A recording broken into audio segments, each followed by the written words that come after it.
Hello, আমি এই মিছিলের কাছে যে আপনার বসে আছে তাদেরকে আমি বলছি যে হয় উপরে যান না হয় ভিতরে বাম দিকে ওখানে বসতে যাবে ওটা রাস্তা হয়ে রাস্তা আমাদের যাওয়া থেকে সমস্যা ছেড়ে ফেলেছে। আপনি ওই তিনটে চেয়ার নিয়ে আপনারা উঠে ভিতরে যান, বাম দিকে যান না দেখতে পারে যান, যে কোনো একদিকে যান। আমার কথা কি বুঝতে পারছি না ভাই? আমি বুঝতে পারছি না।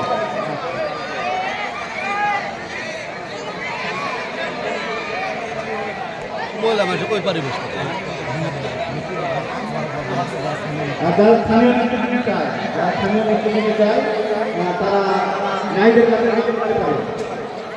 যারা স্থানীয় নেতৃত্ব চায়, আমাদের অনুষ্ঠান কিন্তু এখন শুরু হবে। আমাদের কারণে একটু দেরি হবে, আমার শেষে আমাদের অনুষ্ঠান শুরু হবে।